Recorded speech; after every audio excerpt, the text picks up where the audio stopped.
Hello my dear student, तो कैसे हो आप सभी लोग और कैसी चल रही है आप लोगों की बोर्ड एग्जाम की तैयारी। जितने भी स्टूडेंट क्लास 10 में हैं 2027 बोर्ड में भैया हिंदी का पेपर देने वाले हैं। तो आज का ये वीडियो देखने के बाद 12 नंबर यानी कि 12 नंबर आपका बिल्कुल पक्का हो जाएगा। 12 नंबर आपका पक्का हो जाएगा। आज के बाद जितने भी स्टूडेंट को भैया गद्यांश पद्यांश में प्रॉब्लम होता है, आज के बाद गद्यांश पद्यांश आप चुटकियों में हल करना सीख जाओगे।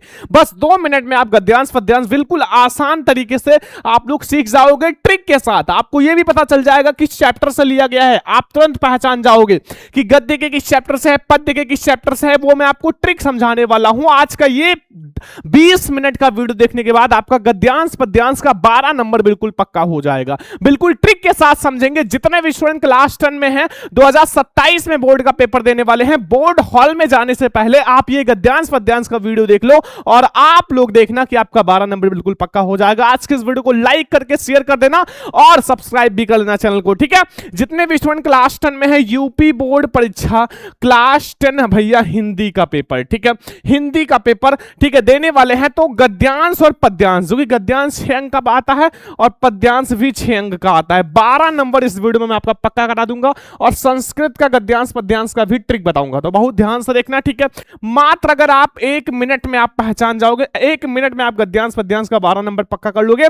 और हम लोग सभी चैप्टर, जितने भी चैप्टर हैं सभी चैप्टर का हम लोग देखेंगे, ठीक है। एक एक चैप्टर को बहुत अच्छे से समझेंगे, वो भी भैया ट्रिक के साथ, पूरा ट्रिक के साथ आपका 12 नंबर में पक्का कराऊंगा। ट्रिक के साथ मतलब आप तुरंत पहचान जाओगे किस चैप्टर से लिया गया है और कितना इंपॉर्टेंट है, ठीक है। तो बहुत ध्यान से देखना। 12 अंक आपका आज की इस वीडियो में बिल्कुल पक्का हो जाएगा।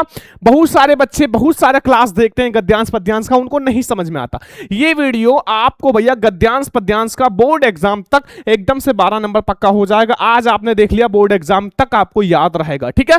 सभी स्टूडेंट लाइक करके शेयर कर दो। गद्यांश पद्यांश हम लोग शुरुआत करते हैं। सबसे पहले गद्यांश का ट्रिक समझेंगे, फिर हम लोग गद्यांश इंपॉर्टेंट समझेंगे, फिर पद्यांश को समझने वाले हैं। इस वीडियो में हम लोग जो गद्यांश है मेरे प्यारे स्टूडेंट और पद्यांश है, ठीक है, ये बहुत अच्छे से समझेंगे। पर आधारित जो प्रश्न आता है वो हम लोग समझेंगे। 6 नंबर गद्यांश का, 6 नंबर पद्यांश का, 12 अंक तो आपका बिल्कुल पक्का हो जाएगा ट्रिक के साथ, मतलब बिल्कुल ट्रिक के साथ, ठीक है।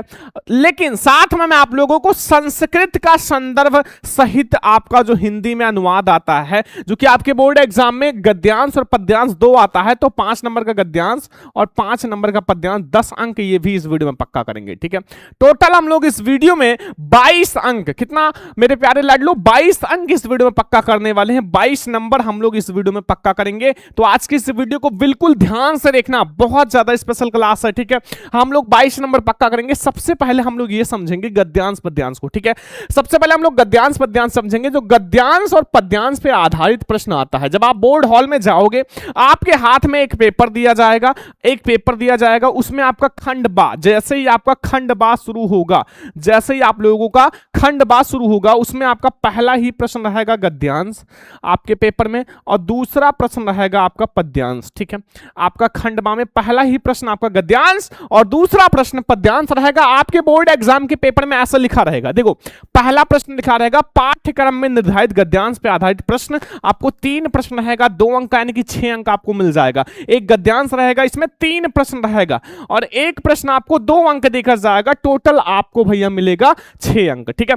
दूसरा ऐसा रहेगा पाठ्यक्रम में निर्धारित पद्यांशों पे आधारित प्रश्न, जो कि आपको 3 प्रश्न रहेगा, 2 अंक का 6 अंक मिल जाएगा, ठीक है।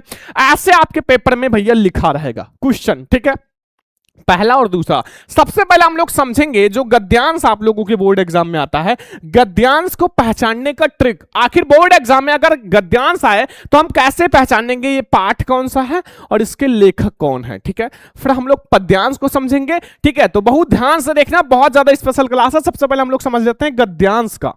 मेरे प्यारे स्टूडेंट, सबसे पहले हम लोग समझते हैं जो गद्यांश का ट्रिक। देखो, जब आपके बोर्ड पेपर में गद्यांश आएगा तो उसमें हम लोग समझेंगे किस पाठ से लिया गया है और इसके लेखक कौन है, उसका ट्रिक। बहुत बेहतरीन ट्रिक है, आपको हमेशा याद रहेगा पेपर तक और पेपर में यहीं से आएगा, वो तो आपको पता ही है, ठीक है।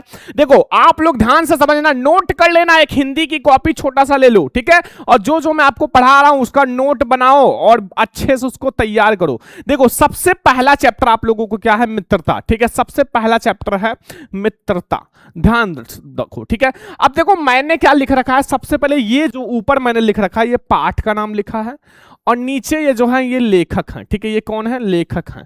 ठीक है, ये लेखक हैं। तो मित्रता के जो लेखक हैं वो आचार्य रामचंद्र शुक्ल या फिर रामचंद्र शुक्ल जी हैं। ठीक है, अब देखो अगर मित्रता पाठ से आएगा तो आप ट्रिक देख लो, आखिर कौन सा ट्रिक आपको हर एक गद्यांश में शब्द देखने को मिलेगा, मित्र शब्द आपको देखने को मिलेगा। आप जैसे गद्यांश पढ़ोगे आपको मित्र या फिर मित्रता शब्द देखने को मिलेगा, या फिर आपका संगति शब्द। ध्यान दो, ये ट्रिक है। ठीक है, आप कोई सा भी गद्यांश खोल के देख लो, या विश्वास पात्र मित्र, या फिर उसंग या उमंग या उसंग। ठीक है, ये शब्द आपको कहीं ना कहीं देखने को मिल जाएगा मित्रता वाले चैप्टर में, जिसके लेखक आचार्य रामचंद्र शुक्ल जी हैं। अब आपको इस ट्रिक से तुरंत ही पहचान जाओगे किस पाठ से लिया गया है। आप तुरंत ही लिख दो पाठ का नाम मित्रता और लेखक कौन है, आचार्य रामचंद्र शुक्ल जी। लो भैया, 2 अंक आपका पक्का हो गया। और अगर आपको पाठ पता है तो बना बना के व्याख्या भी लिख सकते हो, क्योंकि पाठ हमें पता है मित्र के बारे में। ठीक है, ऐसे ये ममता वाला पाठ है जिसके लेखक जयशंकर प्रसाद जी हैं। अगर ममता वाले चैप्टर से आएगा तो उसमें रोहितास ट्रिक मिलेगा, चूड़ामणि, ब्राह्मणी, ममता, अश्वारोही, ये शब्द जरूर आएगा, जितने भी इंपॉर्टेंट गद्यांश है उसमें। ठीक है, ये ट्रिक है, कोई नहीं बताएगा। मैं भैया 5 से 6 दिन लगातार मेहनत किया हूं, फिर मैंने ये ट्रिक आप लोगों को लाया हूं। बहुत ज्यादा मेहनत कर रहे हैं आप लोगों के लिए। ठीक है, फिर आता है क्या लिखूं वाला चैप्टर, यानी कि तीसरा चैप्टर में हर एक चैप्टर का ट्रिक बता रहा हूं। इसमें निबंध शब्द देखने को मिलेगा, इसके लेखक पद्मलाल पुन्नालाल बख्शी जी हैं, याद रखना, पद्मलाल पुन्नालाल बख्शी। इसमें निबंध एंड असंख्यिका, गरिमा, नागा अर्जुन, ये सब ट्रिक हैं। जितने इंपॉर्टेंट आपके हैं गद्यांश, वही ट्रिक मैं आपको बता रहा हूं। ठीक है, बहुत इंपॉर्टेंट, ये आप लोग स्क्रीनशॉट ले लो, आगे समझते हैं। देखो, अगर भारतीय संस्कृति अर्थात डॉक्टर राजेंद्र प्रसाद जी वाला चैप्टर आएगा, भारतीय संस्कृति बहुत इंपॉर्टेंट चैप्टर है। अगर बात करें तो 3 बहुत इंपॉर्टेंट चैप्टर, एक हमारा भारतीय संस्कृति, एक मित्रता वाला बहुत इंपॉर्टेंट है, और एक ममता वाला। ये 3 चैप्टर बहुत इंपॉर्टेंट है। ठीक है, ये बात ध्यान रखना, आज ही बता रहे हैं 2027 के लिए। ठीक है, तो इसमें आपको कौन सा शब्द देखने को मिलेगा, एक भिन्न शब्द देखने को मिलेगा, एक संस्कृति शब्द, एक विज्ञान है, एक आपका व्यंग्य भावना एंड एक अहिंसात्मक एंड सौभाग्य एंड सुखी इंडिया। ठीक है, झाड़िया। तो ये हमारा डॉक्टर राजेंद्र प्रसाद जी में ये ट्रिक मिलेगा। ये शब्द बहुत स्पेशल है भैया, ये शब्द आपको मिलेगा ट्रिक में। ठीक है, आपको जब आप गद्यांश पढ़ोगे तो आपको ये शब्द इस चैप्टर में जरूर ही मिलेगा। देखो, बहुत ज्यादा इंपॉर्टेंट क्लास है गद्यांश वद्यांश के लिए। अगला चैप्टर है बहुत ज्यादा इंपॉर्टेंट, ईश्वरिया तू ना गई मेरे मन से, जिसके लेखक है रामधारी सिंह दिनकर जी। ईश्वरिया तू ना गई मेरे मन से, जिसके लेखक रामधारी सिंह दिनकर जी। अगर इस चैप्टर से आएगा तो ईश्वरिया शब्द जरूर देखने को मिलेगा।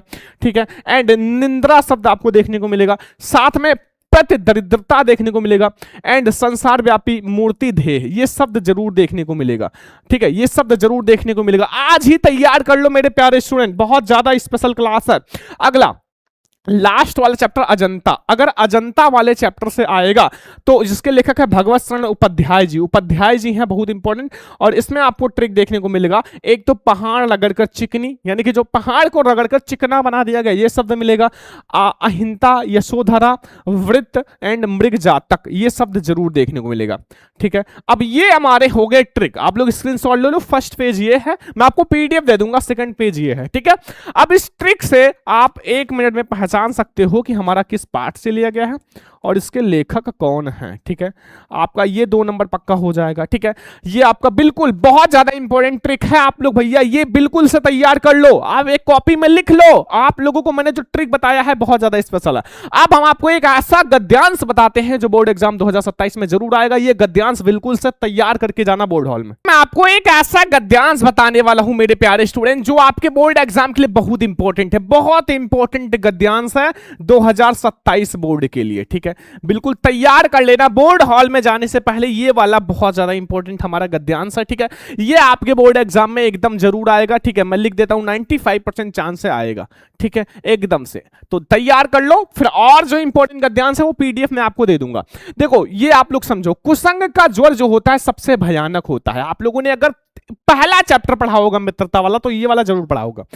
यह केवल नीति और सद्विधि का ही नाश नहीं करता बल्कि बुद्धि का भी क्षय करता है। बस इतना हमारा क्या है, रेखांकित अंश। ध्यान देना, इतना केवल 2 लाइन हमारा रेखांकित अंश है, मतलब इसका हमें व्याख्या करना है, व्याख्या करना पड़ेगा, ठीक है। एंड फिर हमारा अगला है, किसी युवा पुरुष की संगत, अगर कोई युवा पुरुष है, कोई लड़का जो उन्नति का समय है, मतलब उसका उम्र है, लेकिन अगर युवा पुरुष की संगत यदि बुरी होगी, यदि उसके जो बुरी संगत होगा, बुरी संगत का मतलब होता है उसके साथ रहने वाले जो लोग हैं वो अच्छे नहीं हैं, आपके माइंड को खराब कर रहे हैं, ठीक है, तो उसके पैरों में बंधी चक्की के समान होगी। तो वो जो होगा उसके पैरों में बंधी चक्की के समान होगी, जो उसे दिन ब दिन अवनत के गड्ढे में गिराती जाएगी, ठीक है। अवनत का मतलब होता है नीचे ले जाएंगे, अवनत की गड्ढे में गिरा। और यदि अच्छी होगी तो सहारा देने वाले बाहु के समान होगी, जो उसे निरंतर उन्नति की ओर उठाती जाएगी। ये बहुत इंपॉर्टेंट हमारा है बच्चों गद्यांश, ठीक है, आप लोग तैयार कर लेना। अब देखो इसमें आपके 3 क्वेश्चन आएंगे, आपको 6 नंबर देकर जाएगा। देखो 3 क्वेश्चन कौन से हैं समझ लो। पहला कि प्रस्तुत गद्यांश का संदर्भ लिखो, 2 नंबर। अब आपको भैया इसमें ट्रिक बहुत सारा मिल गया है, ट्रिक आप लोगों को मिल गया होगा। एक तो कुसंग शब्द आप बता दो, ठीक है, किस चैप्टर से लिया गया है, ठीक है। सद्विधि संगति शब्द आपको मिल गया, तो वो आपका मित्रता वाले चैप्टर से लिया गया, सबको पता हो गया, ठीक है। ट्रिक मैंने ऑलरेडी बता दिया है, ठीक है। एंड इसमें आपका 2 नंबर मिल जाएगा। बा वाला है रेखांकित अंश की व्याख्या करो, 2 नंबर मिल जाएगा। जो मित्र के बारे में जानते हो वो छाप दो अगर रेखांकित अंश नहीं आता। सा वाला है कुसंग का क्या प्रभाव है, 2 नंबर। तो अब देखो यहां ध्यान से मैं एक एक क्वेश्चन कराने वाला हूं। पहला प्रश्न हम लोग समझते हैं, बहुत ज्यादा स्पेशल क्वेश्चन है, संदर्भ। तो संदर्भ आपको पहले ही मैंने बता दिया, आप डायरेक्टली ऐसे भी लिख सकते हो, पाठ क्या है और इसके लेखक कौन है। डायरेक्टली ऐसे भी आप संदर्भ लिख सकते हो, पाठ आप डायरेक्टली मित्रता लिख दो और रामचंद्र शुक्ल, या फिर आप ऐसे लिखोगे ज्यादा अच्छा रहेगा, प्रस्तुत गद्यावतरण आचार्य रामचंद्र शुक्ल। जो इसके लेखक हैं उसको आपको हाईलाइट करना है अलग पेन से, ये हाईलाइट करना है अलग पेन से, ठीक है। तो ये ध्यान रखना, ठीक है। आचार्य रामचंद्र शुक्ल द्वारा लिखित एवं हमारी पाठ्य पुस्तक हिंदी के गद्य खंड, ये गद्य खंड में संकलित मित्रता, ये जो चैप्टर का नाम है ना, इसको भी अलग पेन से लिखना मेरे प्यारे लाडलो, ठीक है। मित्रता नामक निबंध से अवतरित। लो भैया 2 नंबर आपका पक्का हो गया, 2 नंबर आपका पक्का हो गया संदर्भ का। अब रेखांकित अंश करने से पहले आप एक बार इसको पढ़ लेना, 2 बार पढ़ लेना। जैसे कुसंग का ज्वर सबसे भयानक होता है, या केवल नीति और सद्विधि का ही नाश नहीं करता बल्कि बुद्धि का भी क्षय करता है। बस इतना का हमें रेखांकित अंश करना है। तो यहां अब हेडिंग डालो बा वाला, वो है रेखांकित अंश की व्याख्या, ठीक है। तो देखो आचार्य रामचंद्र शुक्ल जी कहते हैं कि बुरी संगत, जिसका संगत जो है बुरा है, वो घातक बुखार के समान हानिकारक होता है। उसका जो अगर आपका संगत बुरा है, आपके साथ रहने वाले लोग बेकार हैं, मतलब उनकी सोच अलग है, खराब है, आपको अच्छे अच्छे सोच नहीं दे रहे हैं, आपका दिमाग खराब कर रहे हैं, तो आपका वो जो है हानिकारक है, एक बुखार के समान, एक ज्वर के समान। जिस तरह कोई व्यक्ति यदि भयानक ज्वर का मतलब होता है जानते हो, बुखार से ग्रसित हो तो वह ज्वर उसका शरीर और स्वास्थ्य दोनों नष्ट कर देता है। तो वो ज्वर जो होता है, वो बुखार जो होता है, उसका शरीर और स्वास्थ्य दोनों नष्ट कर देता है, ठीक है। ऐसे ही अगर आपकी संगत बुरी है तो एक टाइम आएगा कि आपका शरीर स्वास्थ्य दोनों नष्ट हो जाएगा और आप किसी कर्म के नहीं रह जाओगे, ठीक है। ये बात ध्यान रखना। तथा कभी कभी प्राण भी ले लेता है। उसी प्रकार बुरी संगत हमारी नैतिकता, सदाचार, मन, बुद्धि आदि को नष्ट कर देता है, ठीक है। और जब ये सब नष्ट हो जाता है तो इंसान डिप्रेशन में चला जाता है और उसका जिंदगी भी खत्म हो सकता है। तो ये हमारा हो गया 2 नंबर भैया, बहुत आसान से आपका रेखांकित अंश की व्याख्या, ठीक है। एक क्वेश्चन था जो कि है कुसंग का क्या प्रभाव है, तो मैंने यहां लिखा है भैया कि कुसंग का प्रभाव क्या है, सा वाला 2 नंबर के लिए। कुसंग का प्रभाव बहुत भयानक होता है, यह मनुष्य की नैतिकता और अच्छे आचरण को नष्ट कर देता है, इसके साथ साथ वह उसकी बुद्धि का भी क्षय करता है, ठीक है। तो ये हमारा हो गया एक बहुत स्पेशल गद्यांश। तो मैंने आपको ट्रिक भी बता दिया गद्यांश का, कैसे आपको सॉल्व करना है, ठीक है। आप लोग ट्रिक जरूर नोट कर लेना। और ये हमारा एक गद्यांश जो है बहुत ज्यादा इंपॉर्टेंट है, ये गद्यांश बहुत ज्यादा इंपॉर्टेंट है भैया आपके 2027 बोर्ड के लिए, ठीक है। आप पढ़ के ही तैयार करके ही बोर्ड हॉल में पेपर देने जाना। जो ये मैंने गद्यांश बताया है, ये गद्यांश बहुत इंपॉर्टेंट था, तो मैंने आपको बता दिया। अब ये 6 में 6 अंक आपने पक्का कर लिया, ठीक है। 6 में 6 अंक आपने पक्का कर लिया जो मैंने आपको गद्यांश पढ़ाया है। तो गद्यांश में अब आपको कोई सा भी दिक्कत नहीं होगा। अब हम लोग आते हैं जो हमारा पद्यांश है, पद्यांश को समझते हैं जो बोर्ड एग्जाम के लिए बहुत ज्यादा इंपॉर्टेंट है। हम लोग देखते हैं जो पद्यांश का ट्रिक सबसे पहले हम लोग समझेंगे, फिर हम लोग जो बहुत ज्यादा इंपॉर्टेंट पद्यांश है बोर्ड एग्जाम के लिए वो समझेंगे। ठीक है, ये पद्यांश का ट्रिक अगर आपने समझ लिया तो पाठ और कवि आप चुटकियों में पहचान जाओगे, और जो मैं आपको ट्रिक बताऊंगा इससे आपका 2 नंबर सबसे पहले ये पक्का हो जाएगा। ठीक है, बहुत ज्यादा स्पेशल है। गद्यांश समझ में आ गया, पद्यांश भी आपको बहुत अच्छे से समझ में आएगा। सबसे पहले आप ये समझ लो कि पहला चैप्टर जो है पद, जिसके कवि हैं सूरदास, ये मैंने पाठ लिख रखा है, नीचे जो है वो कवि मैंने लिखा है। ठीक है, ये बात ध्यान रखना। अगर पद वाले चैप्टर से आएगा, सूरदास वाले चैप्टर से आएगा, तो आपको चरण शब्द देखने को मिलेगा। ठीक है, चरण शब्द एंड सूरदास तो जरूर ही देखने को मिलेगा, हर एक पद में मैया शब्द देखने को मिलेगा, ध्यान दो ट्रिक। एंड ग्वाल शब्द, ब्रज शब्द, उद्धव, निर्गुण, ये शब्द जरूर आएगा भैया आपके जो है पद्यांश में। अगर ये शब्द आए, आप पद वाला चैप्टर आंख मूंद के डाल दो। और कवि कौन है? सूरदास जी। ठीक है, ये आपका बहुत स्पेशल है। अगर धनुष भंग वन पथ पर वाला आया तुलसीदास जी का, तो आपको राम शब्द देखने को मिलेगा, सीता पुरते निकसी, तुलसीदास जी आपको साखी चारू, ये शब्द आपको देखने को मिलेगा। ठीक है, ये ट्रिक है, आपको ये ट्रिक जो बता रहे हैं बहुत ज्यादा इंपॉर्टेंट है, आप लोग अभी से समझ लो, पेपर के टाइम बिल्कुल ये रामबाण रहेगा।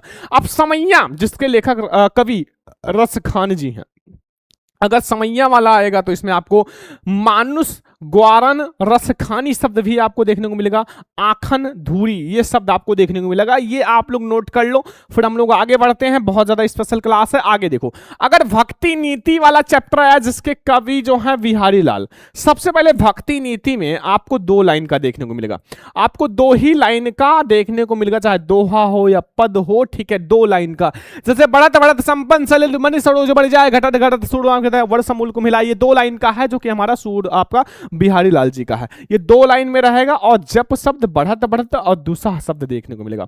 ठीक है, 2 लाइन का सब बिहारी जी का है। ठीक है, एंड चीटी, चीटी जिसके कवि हैं सुमित्रानंदन पंत, इसमें ये शब्द हमेशा देखने को मिलेगा, चंद्रलोक में प्रथम बार। हर एक पद्यांश के नीचे वाले लाइन में आपको ये देखने को मिलेगा, एंड चीटी शब्द एंड चंद्रलोक में प्रथम बार, बहुत बार आपको देखने को मिलेगा। ये ट्रिक है। लास्ट में है स्वदेश प्रेम, जिसके कवि हैं रामधारी सिंह दिनकर, इसमें आपको अतुलनीय शब्द, सागर एंड सच्चा प्रेम, ये शब्द आपको देखने को मिलेगा। बस ये हमारा ट्रिक है। अगर आपको पद्यांश में बिल्कुल अच्छा लाना है नंबर, तो ये पद्यांश का ट्रिक समझ लो, आप लोग नोट कर लो सभी स्टूडेंट। एक पेज आप लोग ये नोट कर लो, ध्यान दो, एक पेज आपको ये नोट करना है। ठीक है, अभी नोट कर लो, स्क्रीनशॉट ले लो, फिर आपको ये नोट करना है। ठीक है, अब हम आपको बताते हैं एक ऐसा पद्यांश जिसने रिकॉर्ड तोड़ दिया है बोर्ड एग्जाम में आने का। मतलब ये हर साल भैया आपके बोर्ड एग्जाम में आता है, हर साल, और आपका 2027 में तो जरूर आएगा, तो आप तैयार तो करना पड़ेगा। अभी आपको तैयार करा देते हैं बिल्कुल आसान तरीके से। ये महत्वपूर्ण पद्यांश है, और ये आपका 6 नंबर पक्का करने वाले हैं। ठीक है, महत्वपूर्ण पद्यांश। सबसे पहले आप पद्यांश को ध्यान से पढ़ो, जब आप पद्यांश को ध्यान से पढ़ोगे तो आपको सबसे ज्यादा आसान लगेगा पद्यांश। ठीक है, देखो यहां लिखा हुआ है, ध्यान से समझो। उद्धव मन ना भये 10-20, उद्धव शब्द आ गया, सूरदास, सुर शब्द आ गया, सभी को पता चल गया किस पार्ट से है, सूरदास वाले पद वाले चैप्टर से है। मैंने ट्रिक ऑलरेडी बता दिया है, अब आपको कोई दिक्कत ही नहीं होगा। ठीक है, बहुत आसान तरीके से आप कर सकते हो। तो उद्धव मन ना भये 10-20, एक हुतौ सो गयो श्याम संग, हमारे जो एक दिल था वो तो श्याम संग चला गया, और एक और आधो ईस, और इंद्रिय शिथिल भई के सोबिन, मतलब जो हमारी इंद्रियां हैं, जो मेरा शरीर है, वो सब बिल्कुल शिथिल हो गया है, क्योंकि श्री कृष्ण जो हैं अब यहां नहीं रहे, मतलब चले गए थे। तो ज्यों देहि विनुदिस बीस, आशा लगी रहत तन श्वासा, आशा है कि श्री कृष्ण जी जरूर आएंगे। ठीक है, पाठ पढ़ने में मुझे बहुत मजा आता है। ठीक है, और जी में कोट बरीस, एंड अब यहां से अंडरलाइन है, तुम तो सखा श्याम सुंदर के सगल जो इस सुर हमारे नंदनंद विन जगदीश। ठीक है, नहीं जगदीश। अब देखो इसमें ट्रिक, तो आपको एक सुर शब्द, एक उद्धव शब्द देखने को मिल गया, मतलब आपको पहले ही पता चल गया किस पार्ट से है। ठीक है, ये आप लोगों का बहुत ज्यादा स्पेशल है। अब हम लोग इसके 3 क्वेश्चन देखेंगे, बहुत ज्यादा स्पेशल। अब देखो इसमें भी 3 प्रश्न रहेगा, और 3 प्रश्न आपको 6 नंबर देकर जाएगा। ठीक है, मतलब एक क्वेश्चन आपको 2 नंबर देकर जाएगा। पहला प्रश्न लिखा हुआ है, प्रस्तुत पद्यांश का संदर्भ हिंदी में व्याख्या काव्य सौंदर्य लिखो, 2 नंबर आपको मिल जाएगा। ठीक है, बहुत ज्यादा इंपॉर्टेंट। एंड उद्धव जी मथुरा से गोकुल क्यों आए, 2 नंबर ये मिल जाएगा। और रेखांकित अंश की व्याख्या 2 नंबर ये मिल जाएगा। हम लोग बहुत अच्छे से समझेंगे, क्योंकि ये बहुत इंपॉर्टेंट है बच्चा बोर्ड एग्जाम के लिए। तो सबसे पहले हम लोग संदर्भ समझ लेते हैं। संदर्भ बहुत आसान है, यह संदर्भ कि यह पद श्री सूरदास, अब यहाँ जो आपके श्री सूरदास जी हैं इसको अलग पेन से लिखना, हाईलाइट कर लेना, ठीक है, द्वारा रचित सूर सागर नामक ग्रंथ से हमारी पाठ्य पुस्तक हिंदी के काव्य खंड में संकलित पद वाले पाठ से लिया गया है। इसमें पाठ और जो कवि है उसको हमेशा हाईलाइट कर लेना, ठीक है, ये बहुत ज्यादा स्पेशल, इससे आपका 2 नंबर बिल्कुल पक्का हो जाएगा। अब हमारा व्याख्या समझ लेते हैं। मैंने व्याख्या को बहुत अच्छे से लिखा है, पूरा समझाएंगे क्योंकि आप लोगों को पूरा समझना है। क्या पता ऊपर वाला 2 लाइन रेखांकित अंश आ जाए, नीचे वाला तो हमें पूरा समझना पड़ेगा, ठीक है।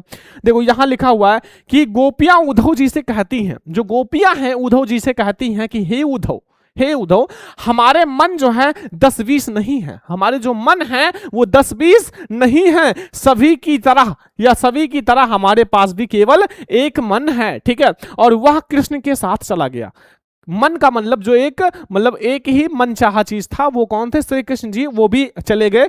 और अतः हम मन के बिना तुम्हारे बताए गए निर्गुण ब्राह्मण की आराधना कैसे, अर्थात बिना मन के ब्राह्मण की आराधना करना असंभव है। जैसे ये जो है गोपियों से उद्धव जी कह रहे थे कि मैं एक निर्गुण ब्राह्मण का बता रहा हूं, उसका आप उपासना करो। तो जब गोपियों से कहा तो गोपियों ने कहा हमारे पास एक मन था, वो भी श्री कृष्ण के साथ चला गया है, अब हम कैसे आराधना कर सकते हैं, ठीक है। श्री कृष्ण के बिना हमारी सारी इंद्रियां निष्क्रिय हो गई हैं, अर्थात वो काम नहीं कर रही हैं। हमारी दशा बिना सिर के प्राणी जैसा हो गया, जैसे एक इंसान जो बिना सिर का होता है उस तरह से हो गया है। हम कृष्ण के बिना मृतवत हैं, मतलब हमारी मृत्यु के समान है। एंड जीवन के जो है लक्षण के रूप में हमारी जो है श्वास केवल इस आशा में चल रही है कि श्री कृष्ण मथुरा अवश्य लौटेंगे, श्री कृष्ण जी मथुरा अवश्य लौटेंगे, उनके दर्शन प्राप्त हो जाएंगे। श्री कृष्ण के लौटने की आशा के सहारे हम करोड़ों वर्षों तक जीवित रह लेंगे। गोपियां उद्धव से कहती हैं कि हे उद्धव, तुम तो श्री कृष्ण के अभिन्न मित्र हो, मतलब तुम तो श्री कृष्ण जी के सबसे प्यारे मित्र हो और संपूर्ण योग विधा तथा मिलान के उपायों के ज्ञाता हो। बस इतना व्याख्या करना है। देखो इतना नहीं करना है, आपको जो लाइन दे, जैसे यहां 2 लाइन व्याख्या करना था तो ये 2 ही लाइन करना था। मैंने पूरा व्याख्या समझा दिया ताकि आपको कोई दिक्कत ना हो। अब इसमें नेक्स्ट क्वेश्चन है बच्चा, देखो यहां हम लोग नेक्स्ट क्वेश्चन समझेंगे। उद्धव जी मथुरा से गोकुल क्यों आए, और रेखांकित अंश की व्याख्या तो मैंने करा ही दिया है। तो यहां अब हम लोग समझ लेते हैं। देखो उद्धव जी गोपियों का योग मिलन का संदेश देने के लिए मथुरा गोकुल आए थे, ठीक है। अब देखो ये तो रेखांकित अंश की व्याख्या हमने करा ही दिया है, तो वो मैंने आपको 2nd नंबर क्वेश्चन में करा दिया, ठीक है। बस ये हमारा हो गया बहुत ज्यादा इंपॉर्टेंट जो हमारा पद्यांश है, बहुत ज्यादा इंपॉर्टेंट पद्यांश है मेरे प्यारे बच्चों। आप लोग बिल्कुल से तैयार करके ही बोर्ड हॉल में पेपर देने जाना। तो हमारा गद्यांश और पद्यांश जो है वो आपका 6 और +6 12 नंबर आपका पक्का हो गया, 12 अंक आपका पक्का हो गया। अब हम लोग देखते हैं जो संस्कृत का महत्वपूर्ण गद्यांश पद्यांश है, 10 नंबर पक्का करेंगे बोर्ड एग्जाम 2027 के लिए, बहुत स्पेशल है। अब हम लोग समझते हैं जो हमारा संस्कृत का संदर्भ सहित व्याख्या आता है, 5 नंबर का गद्यांश आएगा, 5 नंबर का पद्यांश, 10 अंक, ठीक है। ये हम लोग समझ लेते हैं। देखो सबसे पहले मैं आपको बता दूं कि अगर आपके बोर्ड एग्जाम में पहला प्रश्न इसमें लिखा रहेगा पाठ्यक्रम में निर्धारित गद्य का जो है हिंदी में अनुवाद 10 यानी कि 5 अंक का गद्य का, ठीक है। एंड फिर पाठ्यक्रम में निर्धारित पद्य का संदर्भ हिंदी अनुवाद 5 नंबर का पद्य का, मतलब टोटल आपका 5 + 5 यानी कि 10 अंक हो जाएगा। अब मैं आपको कुछ ऐसे चैप्टर बता देता हूं जो अगर आपने पढ़ लिया तो आपका ये वाला जो है बिल्कुल कंप्लीट हो जाएगा 100%, ठीक है। महत्वपूर्ण पाठ समझ लो जहां से गद्यांश और पद्यांश दोनों आएगा 2027 बोर्ड एग्जाम में। पहला वाराणसी चैप्टर तैयार कर लो, वाराणसी वाला, ठीक है। एंड दूसरा भारतीय संस्कृति वाला चैप्टर तैयार कर लो, बहुत इंपॉर्टेंट है। तीसरा वीरा वीरन पूज्यते हैं, बहुत ज्यादा इंपॉर्टेंट है संस्कृत का चैप्टर, ठीक है। एंड चौथा प्रबुद्धो ग्रामीणा। अगर ये 4 चैप्टर तैयार कर लिए तो आपका 10 नंबर तो ये पक्का हो जाएगा, +3 नंबर श्लोक का, +2 नंबर प्रश्न का, मतलब 15 अंक यहां से पक्का कर सकते हो। मतलब अगर आपने ये चैप्टर अच्छे से तैयार कर लिया तो आपका 15 अंक कहीं नहीं गया है, ठीक है। 15 अंक आपके हाथ में रखा ही रखा रहेगा, ठीक है। ये हमारा बहुत ज्यादा स्पेशल है। संस्कृत का गद्यांश पद्यांश के लिए आपने 4 चैप्टर तैयार कर लिया, पूरा आपका गद्यांश पद्यांश क्लियर हो जाएगा। इसके बाहर आपको कुछ भी नहीं पढ़ना है मेरे प्यारे स्टूडेंट, अगर आपने संस्कृत का गद्यांश पद्यांश का ये चैप्टर तैयार कर लिया तो तो ये है आज का हमारा बहुत स्पेशल क्लास। मैंने आपको गद्यांश पद्यांश, संस्कृत का गद्यांश पद्यांश सब कुछ मैंने आपको पढ़ा दिया। आज का ये क्लास बहुत ज्यादा इंपॉर्टेंट था। आज के इस वीडियो को सबसे पहले लाइक करके सभी फ्रेंड्स के साथ शेयर कर देना। सभी स्टूडेंट प्लीज लाइक कर देना, बहुत ज्यादा मेहनत करते हैं आप लोगों के लिए। और चैनल पर सब्सक्राइब भी करना। आज हम लोगों ने बहुत ज्यादा स्पेशल भैया गद्यांश पद्यांश समझा, जो बोर्ड एग्जाम 2027 के लिए बहुत ज्यादा स्पेशल है। तो आज के इस वीडियो को लाइक करके सभी फ्रेंड्स के साथ शेयर कर देना, चैनल पर सब्सक्राइब भी करना। जितने बच्चे अभी तक क्रैश कोर्स नहीं ज्वाइन किए हैं, आप कॉल या व्हाट्सएप मेरे पास कर लेना इस नंबर पे 9918863196। ठीक है, चलो आज के इस वीडियो को लाइक एंड सब्सक्राइब करना। अब हम लोग मिलेंगे नेक्स्ट क्लास में, तब तक ले जय हिंद, वंदे मातरम।